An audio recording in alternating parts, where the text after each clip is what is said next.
Hello student, good morning all of you. Now we start chemistry. और कल मैंने आपको केमिकल बॉन्डिंग का सेकेंड लेक्चर लिया था और आज थर्ड लेक्चर। तो आयनिक बॉन्ड कब बनता है? तो आयनिक बॉन्ड इलेक्ट्रॉन्स को लॉस और गेन की वजह से फॉर्मेशन होता है, यानी केटाइन और एनाइन बनता है। केटाइन और एनाइन बनता है, बराबर है क्या? केटाइन एनाइन आपस में कंबाइंड होकर चार्ज कैंसिल करना चाहते हैं। चार्ज के बाद दोनों में बॉन्ड बनता है। आयनिक बॉन्ड किसमें स्ट्रांग होगा, किसमें वीक होगा, ये बताया था। फॉर्मूला कैसे बनाया जाए ये बताया था। किस पे कितना चार्ज क्रिएट होगा वो बताया था। वहीं चार्ज ऑक्सीडेशन स्टेट से रिलेट हो जाएगा। वहीं जितना चार्ज क्रिएट होगा वहीं ऑक्सीडेशन स्टेट से रिलेट हो जाएगा। ठीक है। फिर हमने कैरेक्टरिस्टिक्स पढ़ाया था कि एक केमिकल आयनिक बॉन्ड में कैरेक्टरिस्टिक्स क्या होते हैं। अब कैरेक्टरिस्टिक्स बताने के बाद मैं आपको हाइड्रेशन एनर्जी बता रहा था। हाइड्रेशन एनर्जी क्या होता है? तो टॉपिक लिखो हाइड्रेशन एनर्जी, फिर लाइटिस एनर्जी पे आते हैं। हाइड्रेशन एनर्जी,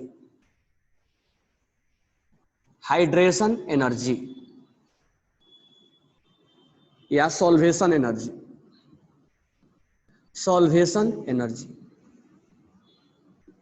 ठीक है। तो हम कल बात कर रहे थे सोलुबल और इनसोलुबल। तो थोड़ा एनर्जी पढ़ने के पहले थोड़ा सा हम सोलबिलिटी के बारे में मैं तुम्हें बता रहा हूं, तो ध्यान से सुनना।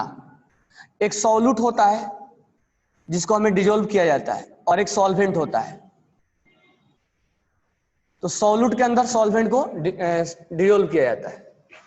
अगर डिजोल्व करने के बाद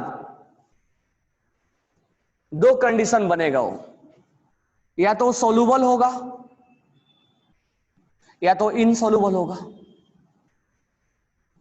दो ही कंडीशन हो सकते हैं ना, या तो सोलुबल होगा या तो इनसोलुबल होगा। तो इनसोलुबल कब होगा? जब उसके अंदर एनर्जी, जैसे आयरन में lattice energy is greater than hydration energy, तब वो इनसोलुबल होगा। सोलुबल कब होगा? जब hydration energy is greater than lattice energy, तब वो क्या होगा? सोलुबल होगा। अब देखो सोलुबिलिटी में हम अलग टाइप से पढ़ते हैं, हालांकि यहां पढ़ना कोई जरूरी नहीं है, लेकिन मैं बता दे रहा हूं तुम्हें। सोलुबल, और जैसे मैं एग्जांपल ले रहा हूं कि NaCl को हमने पानी में डाल दिया, शुगर को हमने पानी में डाल दिया, और हमने पानी में डाल दिया एसिटिक एसिड को, या कोई वीक एसिड ले लो, वीक एसिड ले लो या वीक बेस ले लो, वीक बेस ले लो। अब सोलुबल भी तीन टाइप से हम पढ़ने, मतलब यहां नहीं पढ़ना है बट आगे चल के पढ़ना है।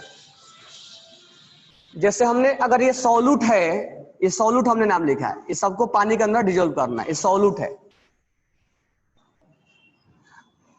अब ये सॉल्यूट कौन इनसॉल्युबल है आप जानते हो? आयरन को डाल दो, रेत को डाल दो, सैंड को डाल दो, कोई भी डालोगे तो इनसॉल्युबल होगा। सॉल्युबल के बारे में हम देखते हैं। अब NaCl को डाल दो या स्ट्रॉन्ग एसिड को डाल दो या स्ट्रॉन्ग बेस को डाल दो पानी में,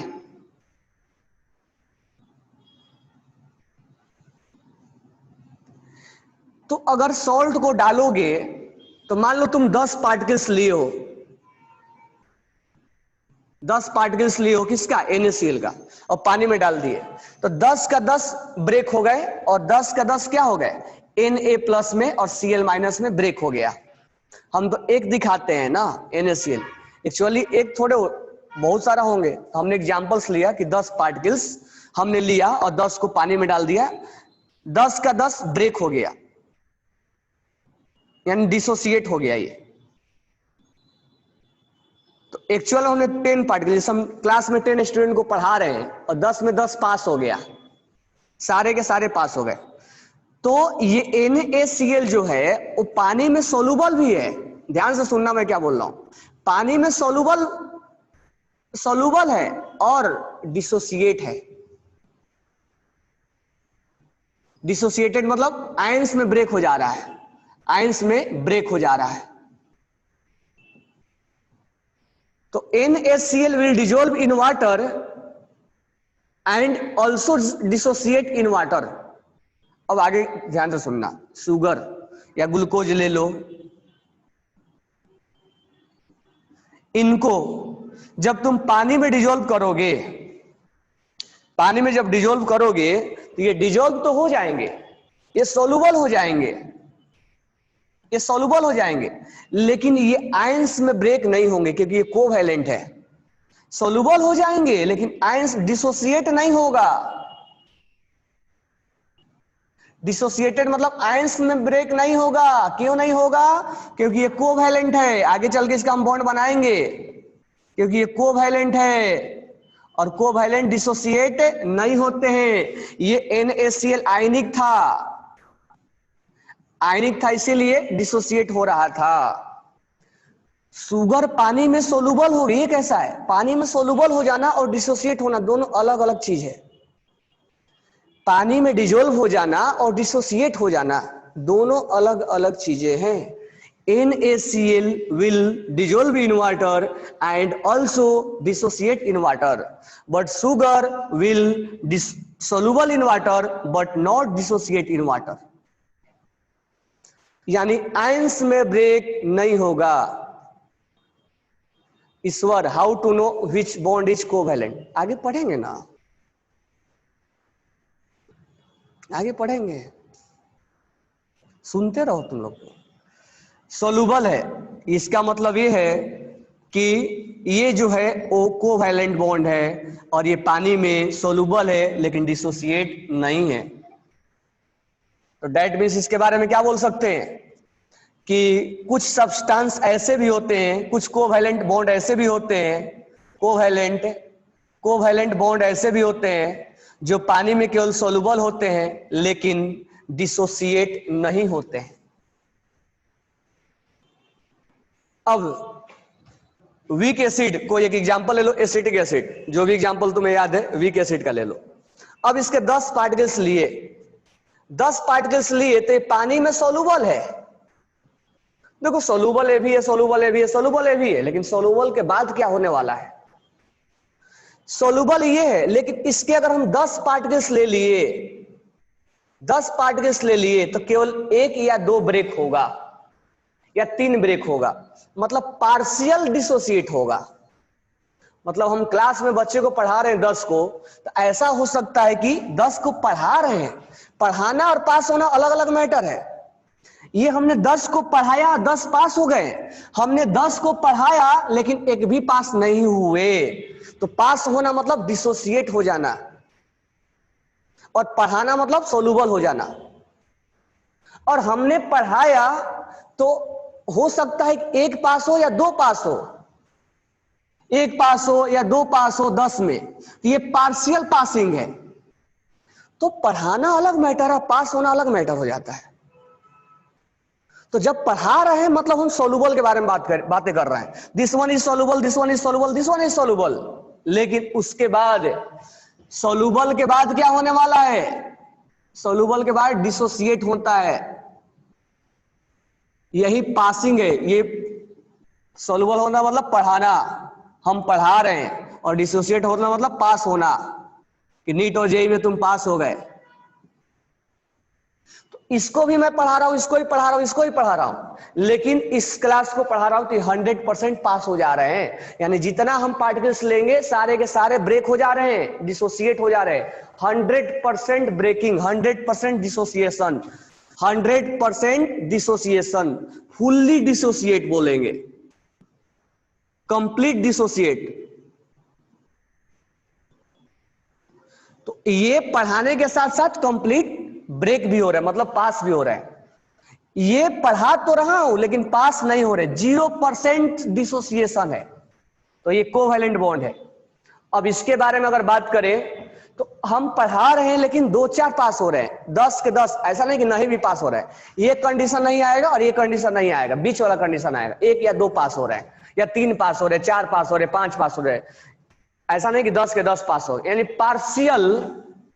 पार्शियल डिसोसिएट है। और इसीलिए तो वीक एसिड बोला जाता है। वीक एसिड और स्ट्रॉन्ग एसिड में ही तो डिफरेंस है कि स्ट्रॉन्ग एसिड जो होता है वो 100% डिजोल्व होने के बाद 100% डिसोसिएट हो जाते हैं। स्ट्रॉन्ग एसिड और स्ट्रॉन्ग बेस का यही रियल डिफिनेशन है।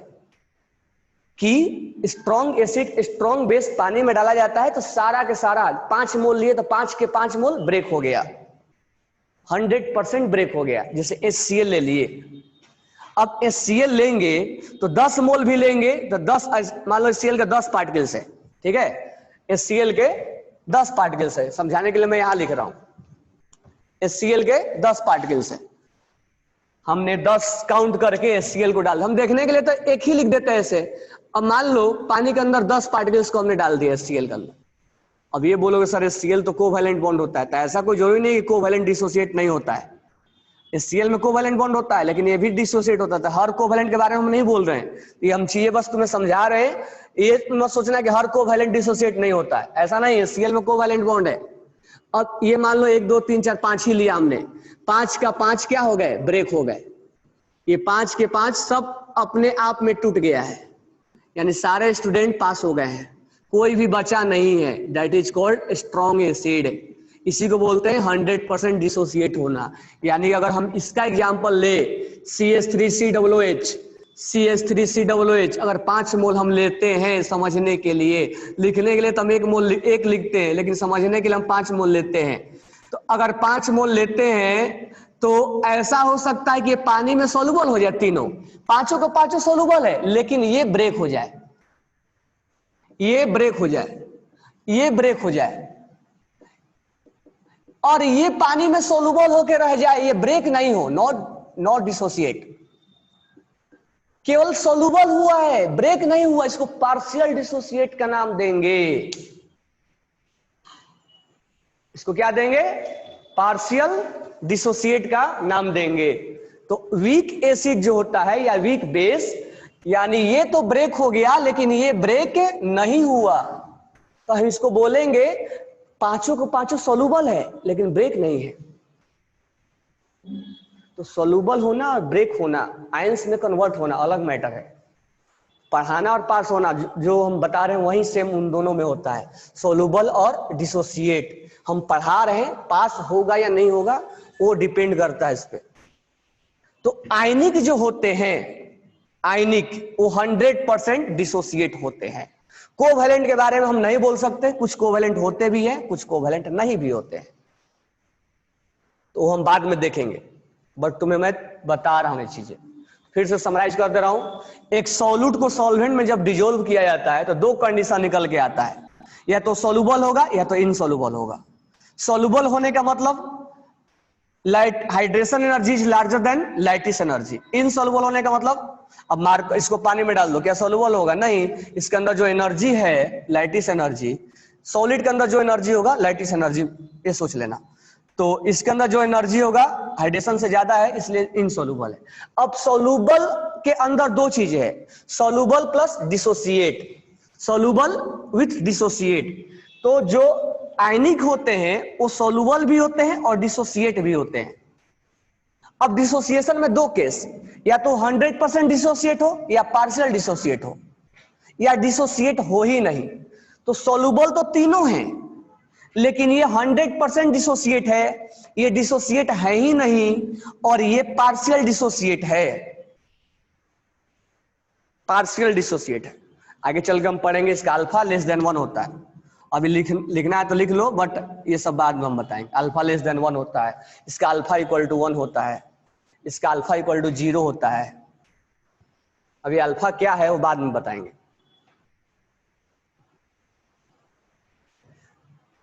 तो इसी के बेसिस पे वीक एसिड और वीक बेस को डिफाइन किया गया है, जो पानी के अंदर डिजोल्व है लेकिन पार्शियल डिसोसिएट है।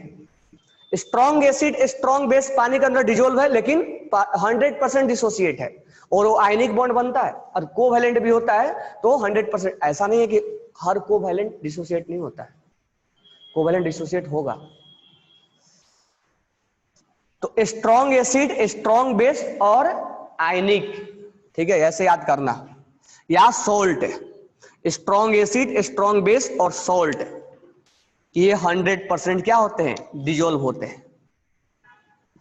ये 3 चीजें कभी भी अगर आएगा 11th 12th कभी भी, weak strong acid strong base और सोल्ट, ये पानी में डिजोल्व होने के साथ साथ 100% डिसोसिएट होते हैं।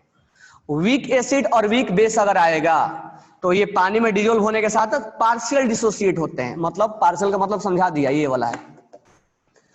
अगर ये आता है तो शुगर तो पानी में डिजोल्व हो जाएगा लेकिन आयंस नहीं बनेगा, आयंस नहीं बनेगा।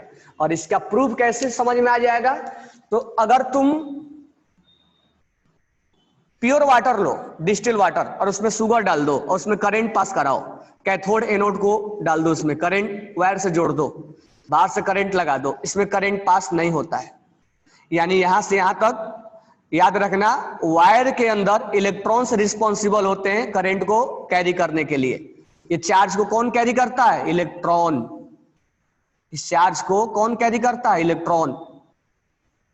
लेकिन सॉल्यूशन के अंदर चार्ज को कौन कैरी करेगा? करंट कौन, सर्किट कौन क्लोज करेगा? आयंस। जब इसमें आयंस बनेंगे ही नहीं तो करंट कैसे कैरी होगा? इसका मतलब ये सब्सटेंस, जैसे इसका और एग्जांपल मैं दे दूं, यूरिया, यूरिया है, ग्लूकोज है, शुगर है, फ्रुक्टोज है, ये जितने भी हैं वो सब के सब डिजोल्व होते हैं लेकिन डिसोसिएट नहीं होते। इसका मतलब इसमें करंट पास नहीं होता है, इसमें करंट पास नहीं होता है। जब करंट पास नहीं होता है उसको हम एक नाम से जानते हैं, नॉन इलेक्ट्रोलाइट। नॉन इलेक्ट्रोलाइट यानी इसमें कंडक्टिविटी नहीं होगा। जिसमें करंट पास होगा, ठीक है, इसमें करंट पास होगा और बहुत ज्यादा होगा, इसको बोलते हैं इलेक्ट्रोलाइट। इलेक्ट्रोलाइट। और जिसमें इसमें बहुत ज्यादा भी नहीं होगा और नहीं भी होगा, ऐसे कि पार्शियल डिसोसिएट है, तो इसको बोलेंगे, क्या बोलेंगे? Weak electrolyte. और वो स्ट्रांग हो जाएगा, स्ट्रांग इलेक्ट्रोलाइट।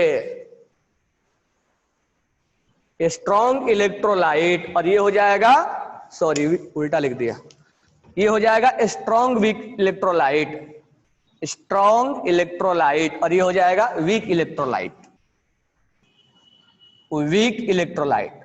तो कहने का मतलब फिर से समझो, अब कोई चीज अगर पानी में सॉल्युबल है तो तीन केस हो सकते हैं।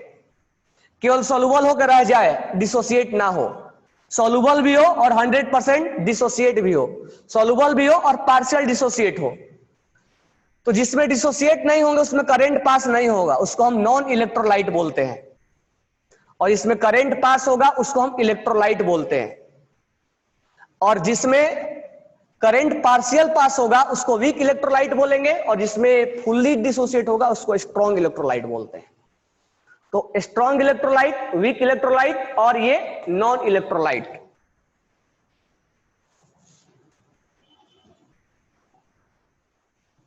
Organic compound do not dissociate, होते भी है नहीं भी होते हैं, ठीक है। मान लो अल्कोहल ले लो, तो अल्कोहल में होता है। तो हम वो जैसे जैसे आगे बढ़ेंगे तब समझ में आएगा कौन डिसोसिएट हो रहा है कौन नहीं हो रहा है। अब सल्फ्यूरिक एसिड ले लो, सल्फ्यूरिक एसिड में कोवैलेंट बॉन्ड होता है लेकिन फिर भी H+ देता है। तो कहने का मतलब मैं तुम्हें एग्जांपल्स नहीं बता रहा हूं कौन कौन होते हैं, मैं नाम लिखवाया हूं। Strong acid H2SO4 is a strong acid. मैं बॉन्ड के बेसिस पे नहीं बता रहा हूं तुम्हें कि किसमें कौन सा बॉन्ड है, बस ऐसे याद रखो। Strong acid, weak acid, strong base और salt is a type of strong acid, strong base and salt is a type of strong electrolyte. और इसको क्या बोल सकते हो? Dissolve and 100% dissociate. Weak acid and weak base is a type of partial dissociate and weak electrolyte. Sugar, urea, glucose हम examples में बता रहे हैं, हम तुम्हें बॉन्ड पे नहीं सिखा रहे हैं, क्योंकि बॉन्ड से बाद में सिखाएंगे, जब तुम बॉन्ड की सारी जानकारी ले लोगे तब सिखाएंगे। तो ये मत सोचना कोवैलेंट सर ने लिख दिया, आयनिक लिख दिया है, बराबर है क्या? हो सकता है अब H2SO4 में कोवैलेंट होता है फिर भी डिसोसिएट होता है, तो कोवैलेंट बॉन्ड के बेसिस मत सोच लेना। तो कहने का मतलब ये हुआ कि ये है जो पानी में डिजोल्व होते हैं डिसोसिएट नहीं होते हैं, यूरिया, ग्लूकोज, फ्रुक्टोज और आगे भी देखेंगे क्या क्या है। तो पानी में सोलुबल होना और डिसोसिएट होना समझ में आ गया? लिख लिए सब? बात तो बहुत करेंगे हम। मुझे बताओ सॉल्यूट किसको बोला जाता है, सॉल्वेंट किसको बोला जाता है?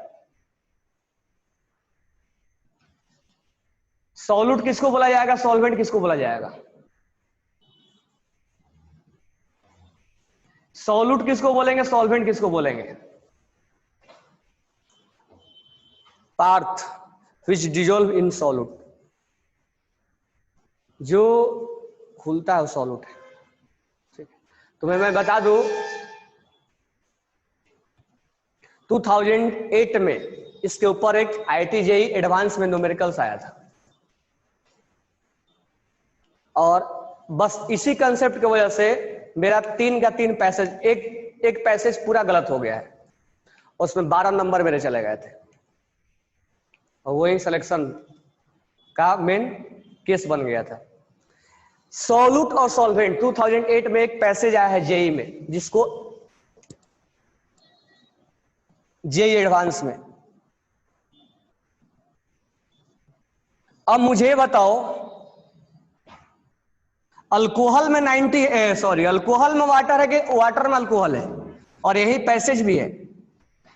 अगर मान लो यहां पर अल्कोहल है और वाटर है, तो मुझे बताओ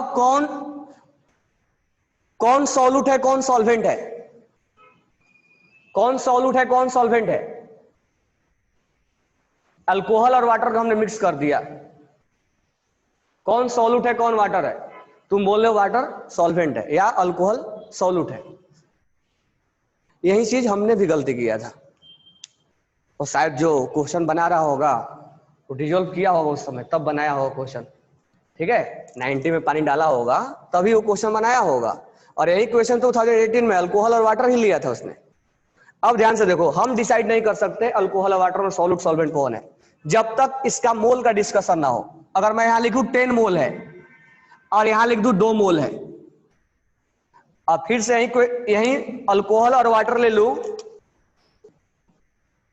अल्कोहल ले लूं और वाटर ले लो, और यहां लिख दूं मैं इसका 2 मोल, इसका ले लूं 2 मोल, इसका ले लूं 10 मोल, और इसका ले लूं 2 मोल। प्रॉब्लम ये है कि अल्कोहल में वाटर है कि वाटर में अल्कोहल है, वो डिपेंड करता है सामने वाला पे। बराबर है क्या? वो अल्कोहल में वाटर डाल रहा है कि वाटर में अल्कोहल डाल रहा है, वो डिपेंड करता है सामने वाले पे, क्योंकि इसमें क्या डाल रहा है। तो अब इसमें अब हम डिसाइड करेंगे, जब तक ये दोनों डेटा नहीं था तब तक हमारे लिए कोई सॉल्यूट और कोई सॉल्वेंट नहीं था। अब ये जो 10 मोल है, अब ये जो वाटर है, अब ये बोलेंगे जिसका अमाउंट ज्यादा होगा वो सॉल्वेंट होगा, और ये क्या होगा? सॉल्यूट होगा। लेकिन अगर उसने पानी में 90 में पानी को डाला है, यानी इसका अमाउंट ज्यादा है, तब यहां पर ये सॉल्वेंट है और यहां पे सॉल्यूट है। तो हम अब देखो यहां पे वाटर जो है वो सॉल्वेंट है, यहां पे वाटर सॉल्यूट हो गया। और जेई में एडवांस में यही क्वेश्चन हमारे दिमाग में रहता है कि वाटर सॉल्वेंट है, और हमने सब कुछ सॉल्वेंट मान के बना दिया और आंसर भी आ गया और हम खुश भी हो गए। लेकिन आने के बाद जब मिलाते हैं क्वेश्चन को तो 3 क्वेश्चन 4 मार्क्स का निगेटिव के साथ 3 नंबर, यानी 12 नंबर तो गया ही गया, साथ में 3 हमें और बोनस देके गया, 15 नंबर लेके चला गया। सबको ही सॉल्वेंट मान के बनाता है, और उस क्वेश्चन में ऐसा था कि उल्टा मानना था, वाटर को सॉल्यूट बना दिया था और अल्कोहल को सॉल्वेंट बना दिया था। हालांकि उसके बाद हम बारे में बात करेंगे। तो सॉल्यूट जिसका अमाउंट कम होता है, किसी ने लिख के भेजा भी है, जिसका अमाउंट कम हो, अमाउंट लेस अमाउंट हो, उसको सॉल्यूट बोलते हैं, और जिसका अमाउंट ज्यादा हो, मोल ज्यादा हो, मोर अमाउंट हो, लार्ज अमाउंट हो, उसको हम सॉल्वेंट बोलते हैं। अब पानी में अल्कोहल है कि अल्कोहल में पानी है, डिपेंड करेगा कि हम सॉल्यूट और सॉल्वेंट किसको बोले। तो तुम आगे सब ध्यान रखना कि जिसका मोल कम होगा उसको सॉल्यूट बोलेंगे, और जिसका मोल ज्यादा होगा उसको सॉल्वेंट बोलेंगे। बराबर है क्या? अगर शुगर को तुम डिजोल्व कर रहे हो वाटर में, अब इतना 1 कप वाटर लिए, मान लो इतना पानी लिए, इतना मान लो वाटर लिए और इसमें पानी डाल दिए तुम, शुगर डाल दी, इतना शुगर डाल दिया कि डिजोल्व ही नहीं हुआ, तो शुगर के अमाउंट कम होता है ना। ये नहीं कि शुगर सॉलिड होता है, मान लो लिक्विड को मिला दिया हमने, सॉलिड को जब मिलाते हैं तो इस बारे में तो सोचते हैं कि सॉल्ट को मिला दिया तो सॉल्ट सॉल्यूट है, वाटर सॉल्वेंट है, लेकिन लिक्विड लिक्विड को मिलाएंगे तो कैसे समझ में आएगा? तो वो डिपेंड करता है कि लिक्विड लिक्विड को जब मिलाएं तो उसका अमाउंट किसका ज्यादा है और किसका कम है। जिसका अमाउंट ज्यादा होगा वो सॉल्वेंट होगा, जिसका अमाउंट कम। ऐसे नॉर्मली अगर सॉलिड मिलाते हैं, सॉलिड को अगर हम लिक्विड में मिलाते हैं, इसमें मिलाते हैं, जैसे NaCl को मिला दिया हमने, शुगर को मिला दिया, यूरिया को मिला दिया, ग्लूकोज को मिला दिया, तो ये नॉर्मली सॉल्यूट हम लेते हैं। लेकिन अगर लिक्विड लिक्विड को मिलाए तो, लिक्विड और लिक्विड को मिलाए तो कैसे हम डिसाइड करेंगे? अल्कोहल में वाटर मिला दे या बेंजीन में मिला दे, कैसे हम डिसाइड करेंगे? तो जिसका अमाउंट कम होगा वो सॉल्यूट होगा और जिसका अमाउंट ज्यादा होगा वो सॉल्वेंट होगा, अगर लिक्विड लिक्विड के केस में रहा तो। अगर सॉलिड और लिक्विड रहा तो कोई प्रॉब्लम नहीं है। अब ध्यान देना, अब यहां पर हम सॉल्यूट सॉल्वेंट समझ में आ गया होगा। अब यहां पर ध्यान देना एक चीज कि अगर ये मान लो NaCl जो है वो, अब सॉल्वेंट 5-6 सॉल्वेंट का पहले मैं नाम लिख रहा हूं, सॉल्वेंट कौन कौन होता है। वाटर होता है, वाटर बहुत अच्छा यूनिवर्सल सॉल्वेंट होता है। बेंजीन, बेंजीन C6H6, ठीक है। अल्कोहल ले लो, कोई भी मिथेनॉल ले लो, अभी सैनिटाइजर में भी आ रहा है इथेनॉल C2H5OH। बेंजीन ले लो, CCl4 ले लो, कार्बन टेट्राक्लोराइड, कार्बन टेट्राक्लोराइड, तो ये सब सॉल्वेंट होते हैं। अब ये जो सॉल्वेंट हमने लिया है ये अलग अलग टाइप के होते हैं। ये पोलर होता है, तो ये चीज हम आगे पढ़ने वाले। ये नॉन पोलर होता है, ये पोलर होता है अल्कोहल, ये नॉन पोलर होगा। क्लोरोफॉर्म, क्लोरोफॉर्म नहीं है। CH2 कार्बन डाइसल्फाइड, ये नॉन पोलर होता है। तो सॉल्वेंट पोलर भी होते हैं, नॉन पोलर भी होते हैं। आगे हम इसका डिसीजन लेंगे कौन पोलर है कौन नॉन पोलर है, ये कैसे मालूम चलेगा, तो आगे हम केमिकल बॉन्डिंग में पढ़ने वाले हैं। अब देखो, अगर मैंने यहां पर सॉल्यूट को मिलाया, सॉल्यूट को मिलाया, अब NaCl को मिलाया, ठीक है। हमने यहां पर कोई नॉन पोलर ले लो, इसे मान लो हमने HCl को मिला दिया, वो भी नॉन, ये पोलर ही है, पोलर है, ये पोलर है, ठीक है। मान लो हमने बेंजीन ले लिया, लिक्विड ही ले लेते, क्या फर्क पड़ता है, ये नॉन पोलर है। अब ये पोलर के अंदर पोलर डिजोल्व होता है, पोलर, अब ये जो है बेंजीन में डिजोल्व नहीं होगा। पोलर सॉल्यूट पोलर सॉल्वेंट में डिजोल्व होता है। अब बेंजीन नॉन पोलर है, तो नॉन पोलर वाटर में डिजोल्व नहीं होगा। ये सॉलिड भी तो हो सकता है, ऐसा नहीं कि लिक्विड लिक्विड नहीं होता है। ये सॉल्वेंट हमेशा सॉल्वेंट नहीं होगा। अभी अभी बताया सॉल्वेंट और सॉल्यूट कैसे हो सकते हैं, कभी अल्कोहल सॉलिड भी बन सकता है, वाटर सॉल्वेंट भी बन सकता है। तो सॉल्यूट और सॉल्वेंट डिसाइड हम करते हैं। अगर मैं यहाँ पर अल्कोहल ले लूं तो अल्कोहल सॉल्यूट के तौर पे भी यूज हो सकता है जब इसका अमाउंट कम हो। अब इसको पानी में डालेंगे तो ये डिजोल्व हो जाएगा, लेकिन अल्कोहल को हम बेंजीन में डालेंगे तो डिजोल्व नहीं होगा। यानी कि लाइक डिजोल्व लाइक, ये पोलर है तो ये भी पोलर होना चाहिए। अगर ये नॉन पोलर है तो ये भी नॉन पोलर होना चाहिए। एक पोलर और एक नॉन पोलर नहीं चलेगा। लाइक डिजोल्व लाइक, लाइक और लाइक इसको बोला गया है, लाइक डिजोल्व लाइक। एक पोलर के अंदर पोलर ही डिजोल्व होता है, नॉन पोलर के अंदर नॉन पोलर ही डिजोल्व होता है। इसके ऊपर आगे हम बात करेंगे, इसके ऊपर हम आगे बात करेंगे। CCl4 जो होता है ऐसे होता है। इसके ऊपर हम आगे बात करेंगे कि कौन पोलर है कौन नॉन पोलर। बस इतना जानो, इस कंसेप्ट को बस जानो, लाइक डिजोल्व लाइक। पोलर के अंदर पोलर, नॉन पोलर के अंदर नॉन पोलर डिजोल्व होता है, ठीक है। इतना जानो बस, क्योंकि एक दो एग्जांपल्स मैं तुम्हें रटवा दूंगा, इसको राइट डाउन कर लेना, स्क्रीनशॉट ले लो इसका। If solid and solid are mixed, then how to identify? करो आइडेंटिफाई। शुगर को सॉल्ट में मिला दो, जिसका अमाउंट ज्यादा होगा वो सॉल्यूट होगा। ऐसा थोड़ा है कि लिक्विड में लिक्विड को मिला है। सॉल्यूशन बहुत टाइप का होता है। Solution solid, solid plus solid, ये भी सॉल्यूशन है। सॉलिड प्लस लिक्विड, ये भी सॉल्यूशन है। लिक्विड प्लस लिक्विड, ये भी सॉल्यूशन है। गैस प्लस गैस, ये भी सॉल्यूशन है। गैस प्लस लिक्विड, ये भी सॉल्यूशन है। कोल्ड ड्रिंक पीते हैं आप लोग, तो कोल्ड ड्रिंक में CO2 गैस डिसॉल्व किया जाता है, तो CO2 गैस इज सॉल्यूट, और कोल्ड ड्रिंक में जो लिक्विड होता है वो सॉल्वेंट हो जाएगा।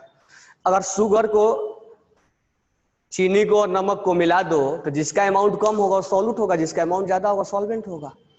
लिक्विड लिक्विड को मिला सकते हैं, गैस गैस को मिला, air is a mixture, air is a solution. अब जिसका अमाउंट ज्यादा है वो सॉल्वेंट होगा, जिसका अमाउंट कम है सॉल्यूट होगा। तो सॉल्यूशन बहुत टाइप का होता है। गोल्ड जो हम मिक्सिंग करते हैं, एलोए, तो सॉल्यूशन। तो कहने का मतलब ये हुआ हमारा कि बस हमें इतना ध्यान रखना है कि पोलर के अंदर पोलर डिजोल्व होता है और नॉन पोलर के अंदर नॉन पोलर डिजोल्व होता है। इतना चीज समझ में आ गया। अब हम आते हैं अपने टॉपिक पे। हमारा टॉपिक है हाइड्रेशन एनर्जी पढ़ना और सॉल्वेशन पढ़ना। हाइड्रेशन एनर्जी पढ़ना और सॉल्वेशन पढ़ना। सॉल्वेशन एनर्जी पढ़ना। पहले मैं दोनों में डिफरेंस बता दे रहा हूं, दोनों नाम क्या है। अगर मान लो NaCl को हम पानी में डिजोल्व कर रहे हैं, वाटर में डिजोल्व कर रहे हैं, तो हम उसको हाइड्रेशन का नाम देंगे। वही NaCl को अगर अल्कोहल में डिजोल्व करने लग जाओ, अल्कोहल में, यानी वाटर के अलावा कोई दूसरा लिक्विड हो, यानी ये जो सॉल्वेंट हो वो एक्सेप्ट वाटर हो, एक्सेप्ट वाटर हो, तो हम उसका नाम दे देंगे सॉल्वेशन एनर्जी।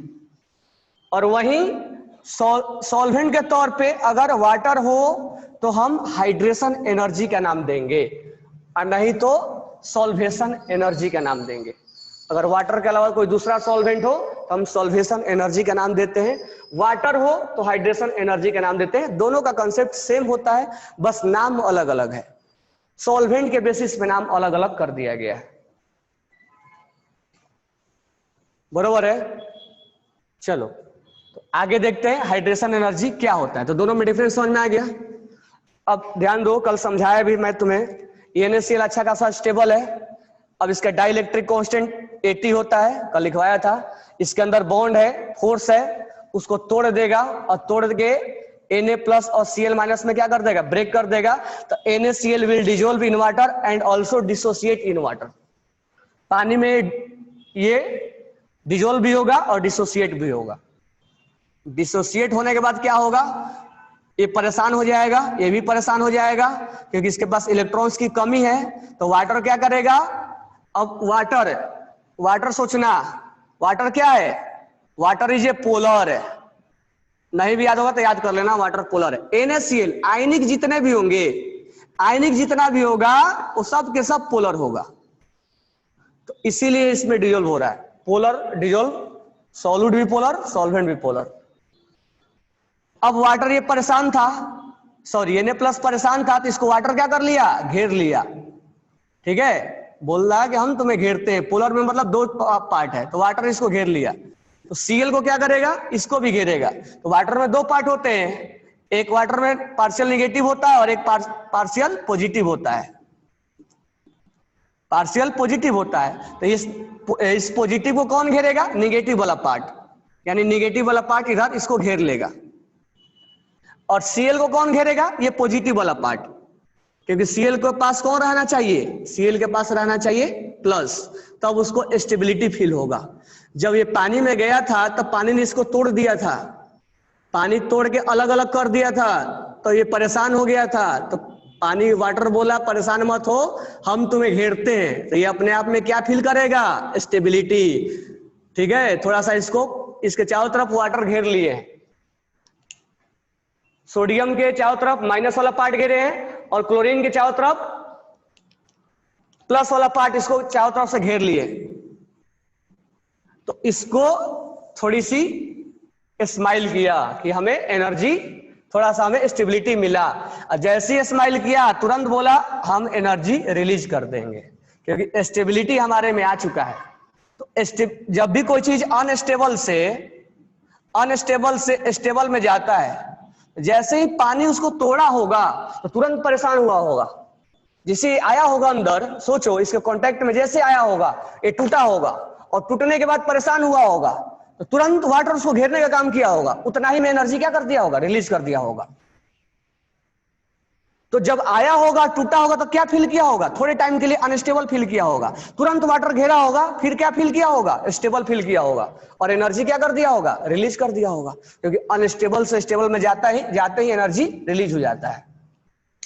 और इसी रिलीज एनर्जी को हम क्या नाम देते हैं, हाइड्रेशन एनर्जी या सॉल्वेशन एनर्जी। अगर वाटर के अलावा कोई दूसरा लिक्विड हो तो हम उसको सॉल्वेशन एनर्जी का नाम देंगे या हाइड्रेशन एनर्जी का नाम देंगे। यहां से भी थोड़ा सा रिलीज करेगा और यहां भी क्या होगा, हाइड्रेशन एनर्जी या सॉल्वेशन एनर्जी का हम नाम देंगे। और ये ऑलवेज क्या होगा, ऑलवेज एक्सोथर्मिक, यानी हमेशा एनर्जी रिलीज करेगा। समझ में आ गया। तो हाइड्रेशन एनर्जी, पानी के अंदर आया, टूट गया, टूटा तो अनस्टेबल हो गया, थोड़े टाइम के लिए अनस्टेबल फील किया होगा, फिर वाटर उसको घेर लिया होगा। वाटर क्यों घेरा होगा, क्योंकि वाटर में दो पार्ट होते हैं, प्लस और माइनस। ये परेशान था क्योंकि इस पे प्लस चार्ज लग गया था, तो वाटर के जो माइनस वाले पार्ट है वो इसको घेर लिए होंगे।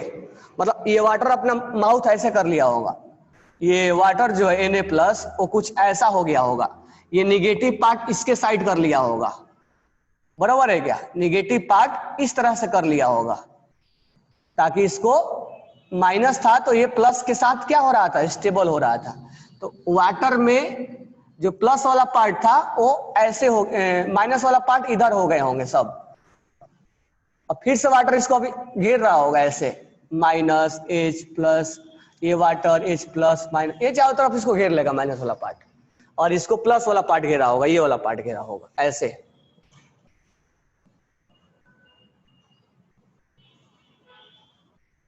बराबर है क्या, ये प्लस वाला पार्ट घेरा होगा। अब घेरने के बाद एनर्जी रिलीज कर दिया होगा। तो लिख लेना, क्या लिखोगे, मैं लाइन बोल रहा हूं तुम खुद से लिखोगे। When solute dissolve in water या ionic compound dissolve in water, then it dissociate into cation and anion। पहला point, when ionic compound dissolve in water, या आयनिक नहीं, कोई सब्सटेंस बोल लो, any substance dissolve in water then dissociate into cation and anion। after that water will surrounded around cation and anion, that's why it feel more stable and it release energy, that release energy is called hydration energy।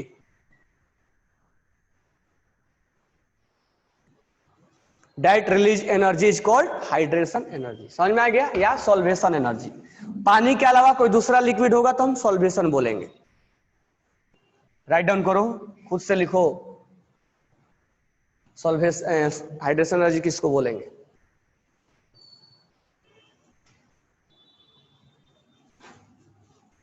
ठीक है, अब ध्यान दो इधर। अब हम hydration energy समझ में आ गया, अब हम कंपेयर करते हैं, comparison of hydration energy. Next heading लिखना, कंपैरिजन ऑफ हाइड्रेशन एनर्जी। कैसे हम कंपेयर करें।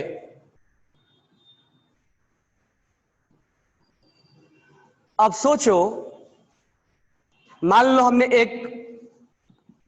इसमें वाटर लिया, हमने इसमें NaCl को डाल दिया, Na+ आया और Cl- टूट गया। एक हमने यहां पर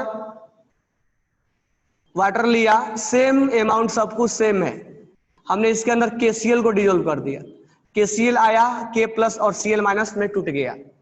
टूटने के बाद परेशान था, Na+ के चारों तरफ वाटर घेरेंगे। अब मुझे ये बताओ कि क्या बताओगे, मुझे ये बताओ कि वाटर जो, देखो दोनों में Cl- है, कॉमन है। Cl- के बारे में ज्यादा ध्यान नहीं देना है क्योंकि कॉमन लिया हमने। मुझे ये बताओ के प्लस के चारों तरफ वाटर ज्यादा सराउंडेड होंगे या Na प्लस के चारों तरफ? पहला पॉइंट ये बताओ कि के प्लस को ज्यादा वाटर सराउंड करेगा या Na प्लस को ज्यादा वाटर सराउंड करेगा? किसको ज्यादा सराउंड करेगा? के प्लस को ज्यादा सराउंड करेगा या Na प्लस को करेगा? के प्लस को करेगा या Na प्लस को करेगा?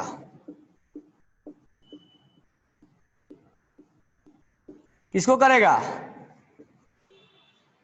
के प्लस को ना, क्योंकि मैंने ज्यादा बनाया है।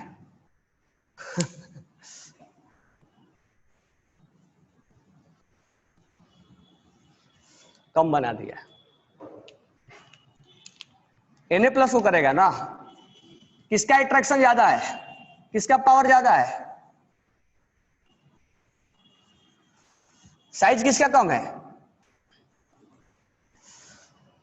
के प्लस में और Na प्लस में साइज किसका कम है? साइज इसका ज्यादा है। साइज रेडियस, जितना साइज कम होगा उतना ही फोर्स ऑफ अट्रैक्शन क्या होगा? ज्यादा होगा। ज्यादा होगा अट्रैक्शन, मतलब उसमें खींचने का पावर क्या होगा? ज्यादा होगा। तो more number of water molecules, more number of water molecules surrounded around Na plus. अगर इस एग्जाम्पल को लेकर चले तो जिसका साइज कम होगा अट्रैक्शन ज्यादा होगा, तो उसको, अब मेरे पास, मैं हूं एक मेरा दोस्त है, दोनों के पास पैसे की कमी है, तो मेरे को अंबानी, मेरे पास पावर ज्यादा है तो मेरे पास अंबानी ज्यादा घेर कर रखे हैं, तो मैं अपने आप को स्टेबल फील करूंगा कि वो करेगा। मेरे पास 50 देने वाले हैं, उसके पास 10 ही देने वाले हैं, तो कौन ज्यादा स्टेबल फील करेगा? जिसके पास ज्यादा वाटर मॉलिक्यूल सराउंडेड होंगे। तो more number of water molecule surrounded around Na plus then K plus, तो इसके पास ज्यादा सराउंडेड होंगे। That's why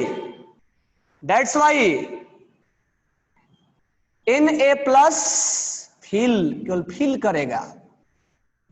Na plus feel more stable, और जितना ज्यादा स्टेबल फील करेगा उतना ही खुश होकर एनर्जी रिलीज करेगा। That's why more energy will release.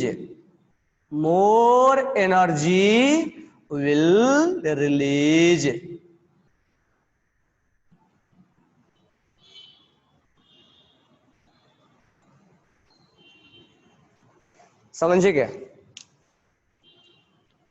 ये समझ में आया?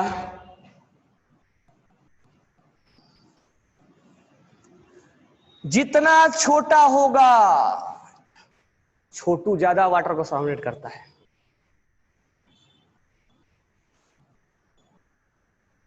क्योंकि इसके पास पावर बढ़ जाता है वाटर को अपने तरफ खींचने का। इसका मतलब यहां से एनर्जी ज्यादा रिलीज होगा कि यहां से होगा? इस ए से होगा कि बी से होगा? तो Cl इज कॉमन, तो ए से ज्यादा होगा। तो हाइड्रेशन एनर्जी ऑफ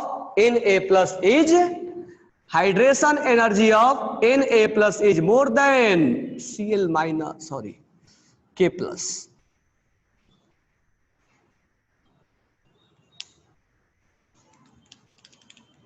समझे क्या? यानी जितना छोटा होगा उतना ही ज्यादा एनर्जी रिलीज करेगा। यानी मैं एक लाइन में बोल दूं, एक लाइन में क्या बोलूंगा? जितना साइज छोटा होगा, साइज जितना कम होगा, फोर्स ऑफ अट्रैक्शन उतना ही ज्यादा होगा, और उतना ही हाइड्रेशन एनर्जी या सॉल्वेशन एनर्जी क्या होगा? ज्यादा होगा। अब ये मत बोलना कि सर केटाइन के लिए कि एनाइन के लिए, दोनों के लिए, दोनों में तो ऐसा ही होना चाहिए ना, दोनों में तो एनर्जी रिलीज ही होना चाहिए ना, बराबर है क्या? तो मुझे ये बताओ, lithium plus Na plus K plus rubidium plus और सीजियम प्लस, किसमें हाइड्रेशन एनर्जी ज्यादा होगा? हाइड्रेशन एनर्जी किसमें ज्यादा होगा?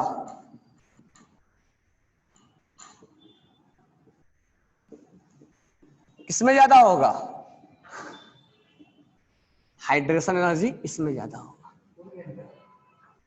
हाइड्रेशन एनर्जी किसमें ज्यादा होगा? इसमें होगा ना। अब सुनो एक क्वेश्चन, ध्यान से सुनना।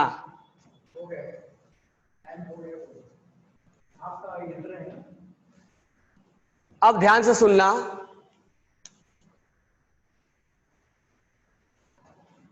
लिथियम से लिथियम प्लस जाना, सोडियम से सोडियम प्लस जाना, पोटेशियम से पोटेशियम प्लस जाना, रिविडियम से रिविडियम प्लस जाना और सीजियम से सीजियम प्लस जाना, अगर ये गैसियस फॉर्म में है तो कौन जल्दी जाना पसंद करेगा? कौन जल्दी जाना पसंद करेगा? एक कंसेप्ट को मैं यहां से जोड़ रहा हूं, कौन जल्दी जाना पसंद करेगा? सीजियम जाना पसंद करेगा ना। यानी सीजियम अपना इलेक्ट्रॉन क्या कर रहा है? लूज कर रहा है। सबने अपना इलेक्ट्रॉन लूज किया, तो इलेक्ट्रॉन लूज करने वाला को क्या बोलते हैं? इसको क्या बोलेंगे? इस पे क्या हो रहा है? ऑक्सीडेशन। और ऑक्सीडेशन को क्या बोलते हैं? Reducing agent. तो सब के सब क्या है? रिड्यूसिंग एजेंट है। सबसे अच्छा रिड्यूसिंग एजेंट कौन है? जल्दी से अपना इलेक्ट्रॉन लूज कर देता है, बेस्ट रिड्यूसिंग एजेंट। मतलब इसके अंदर रिड्यूसिंग एजेंट मैं शॉर्ट में लिख रहा हूं, रिड्यूसिंग एजेंट कौन ज्यादा अच्छा? लिथियम से अच्छा है सोडियम, सोडियम से अच्छा है पोटेशियम, पोटेशियम से अच्छा है रिविडियम, रिविडियम से अच्छा है सीजियम। किस फेज में? गैसियस फेज में। अब ध्यान से सुनना, जैसे ही आपसे पूछा जाए कि आप ये बताओ कि lithium, sodium, potassium, rubidium, caesium in aqueous, यहां प्लस लिख दिया जाए या नहीं भी लिखो तो चलेगा, एक्वस लिख दिया जाए और आपसे पूछा जाए कि इनमें रिड्यूसिंग एजेंट कौन है अच्छा, तुरंत आंसर उल्टा हो जाता है। और इसका एक्सप्लेनेशन इससे जुड़ता हुआ है। रिड्यूसिंग एजेंट यहां पर केवल इलेक्ट्रॉन्स लूज होने के बारे में बात हो रही है।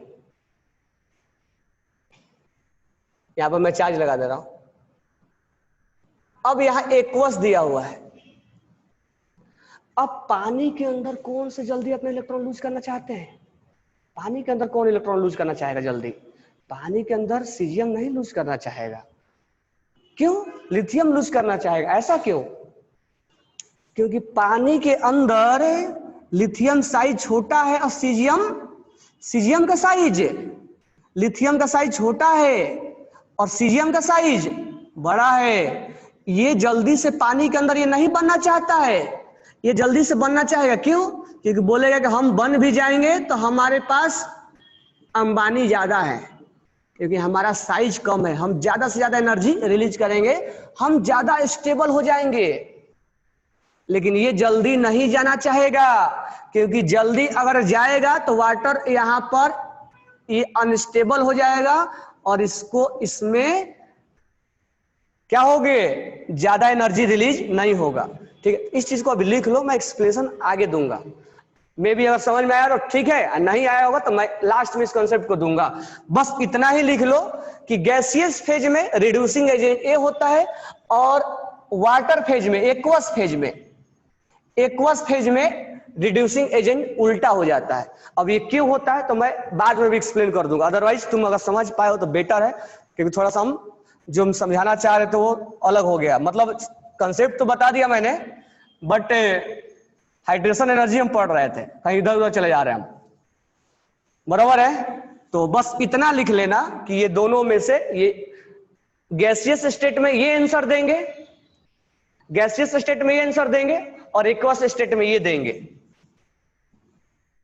क्योंकि यहां पर हाइड्रेशन एनर्जी भी चेक किया जाता है।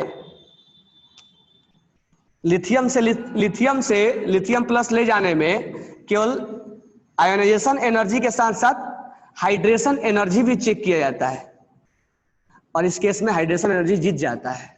इसीलिए लिथियम जो है वो जल्दी जाना चाहता है। तो इस चीज को मैं लिख लेना, बस मैं एक्सप्लेनेशन इसी में दे दूंगा। बट अब आगे देखो, हाइड्रेशन एनर्जी समझ में आ गया। अब मुझे बताओ, एक ही एग्जांपल में मैं सब समझा दे रहा हूं। Lithium, sodium, potassium, rubidium, caesium, कौन किसमें वाटर ज्यादा सराउंडेड होंगे? मोर वाटर किसमें सराउंडेड होंगे? किसमें होंगे वाटर सराउंडेड? जिसका साइज क्या होगा? कम होगा।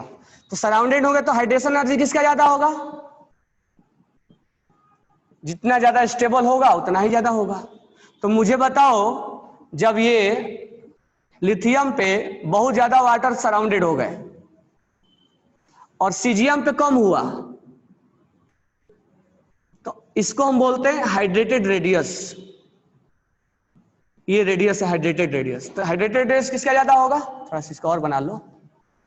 तो जितना ज्यादा वाटर सराउंडेड होंगे उतना ही हाइड्रेटेड रेडियस क्या होगा? ज्यादा होगा। तो हम बात करेंगे कि हाइड्रेटेड रेडियस जिसमें वाटर ज्यादा सराउंडेड होंगे उसमें हाइड्रेशन एनर्जी ज्यादा होगा। हाइड्रेशन एनर्जी ज्यादा होगा जिसमें वाटर ज्यादा सराउंडेड होंगे उसका हाइड्रेटेड रेडियस ज्यादा होगा। एक्वस लिखा रहेगा। अब देखो उल्टा ये भी हो गया, रेडियस इसका ज्यादा हो गया। नॉर्मली रेडियस इसका ज्यादा होता है, लेकिन हम हाइड्रेटेड रेडियस के बारे में बात कर रहे हैं, गैसियस फेज वाला बात नहीं कर रहे हैं।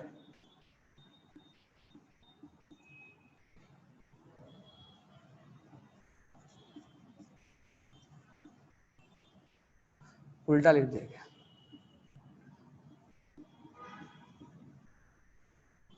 तो जितना छोटा होगा उतना ही वाटर ज्यादा सराउंड करेगा, और ज्यादा सराउंड करेगा इसको हम हाइड्रेटेड रेडियस का नाम देते हैं।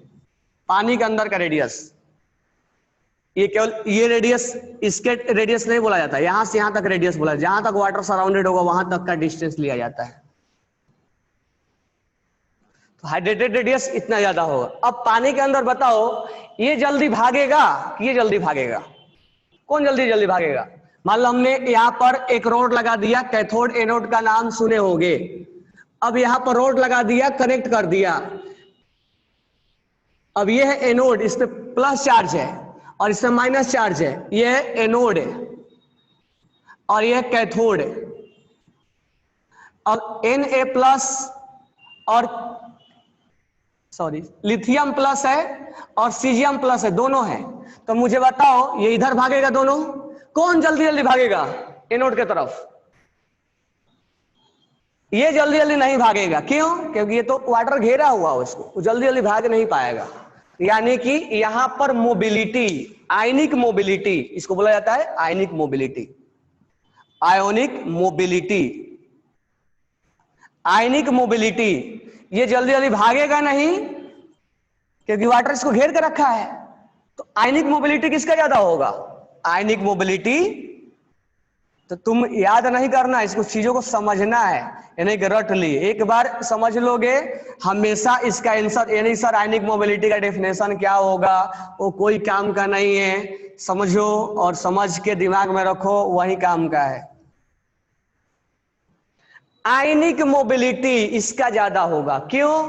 क्योंकि छोटा, ये कम वाटर घेरा है। अब मान लो मेरे को 10 बंदे घेर लिए और उसको 2 बंदे घेरे हैं। मैं कबड्डी, प्रो कबड्डी हो रहा है और प्रो कबड्डी में 10 बंदे मेरे को घेर लिए, तो मैं जल्दी भाग पाऊंगा क्या? नहीं। तो मेरा मोबिलिटी क्या हो जाएगा? कम हो जाएगा। तो आयनिक मोबिलिटी किसका कम होगा? इसका। जब ये जल्दी से मोबाइल नहीं हो पाएगा, जल्दी जा नहीं पाएगा, तो ये करंट जल्दी जल्दी फ्लो नहीं करवा पाएगा। यानी कंडक्टिविटी इसी से जुड़ा हुआ है, यानी कंडक्टिविटी।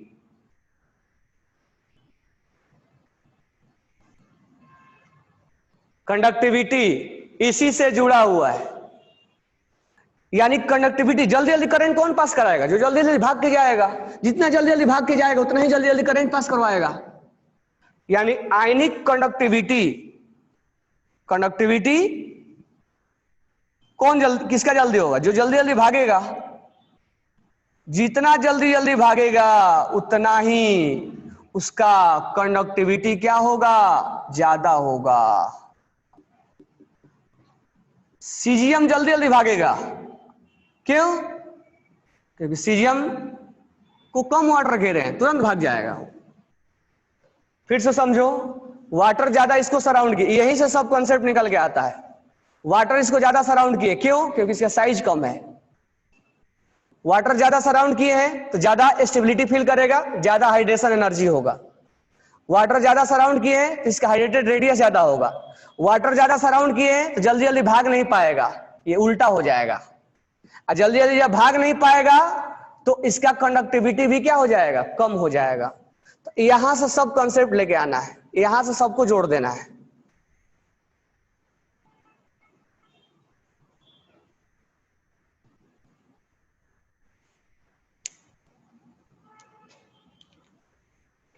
तो मुझे बताओ यहां पे hydration, hydrated radius, hydration energy, hydrated radius, ionic mobility और कंडक्टिविटी, ये 4-5 कंसेप्ट समझ में आया या नहीं आया?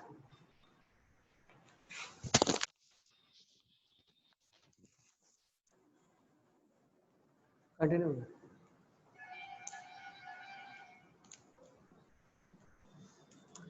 ये चीजें समझ में आया या नहीं आया?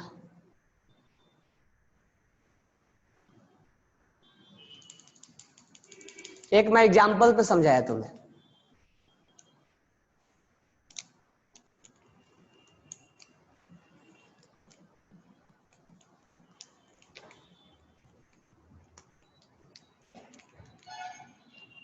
सारे एक दूसरे से लिंक हो जाएंगे, सब कुछ यहीं से स्टार्ट होगा और यहां तक लिंक हो जाएगा।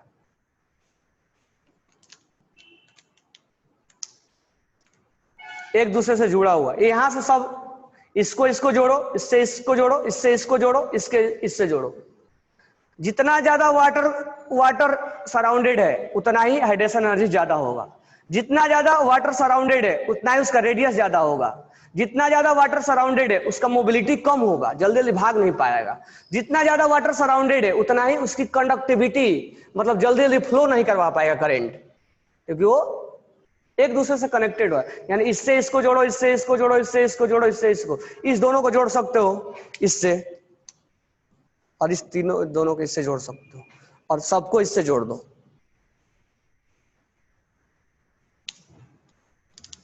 ये चीज क्लियर हो गया?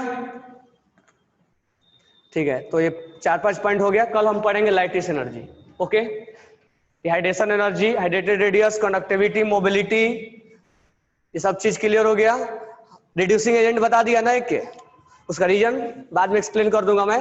रिड्यूसिंग एजेंट अगर बोलेगा, अब आपसे अगर क्वेश्चन में पूछेगा कि रिड्यूसिंग एजेंट कौन है, तो रिड्यूसिंग एजेंट का नाम कैसे लोगे? तो लिथियम, ये अगर गैसियस फेज में है, अगर लिखा नहीं है गैसियस तो मान लेना गैसियस।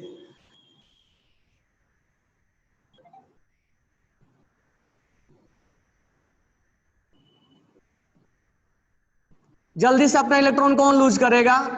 तो ये करेगा, चार्ज हटा भी दो। जल्दी से अपना इलेक्ट्रॉन कौन लूज करेगा? ये करेगा। लेकिन यही क्वेश्चन अगर ऐसे आ जाए, lithium aqueous, sodium aqueous, potassium aqueous, rubidium aqueous और सीजियम एक्वस, तो मुझे सोच के बताना ये उल्टा क्यों जा रहा। मैं थोड़ा सा हिंट दे भी दिया हूं, कि थोड़ा सा हिंट दे भी दे रहा हूं इसमें आयोनाइजेशन एनर्जी के साथ साथ हाइड्रेशन एनर्जी भी चेक किया जाता है, लेकिन इसमें केवल आयोनाइजेशन एनर्जी चेक किया जाता है। और यहां पर इस केस में इसका हाइड्रेशन एनर्जी जीत जाता है, ये कम देना पड़ता है और ज्यादा रिलीज हो जाता है।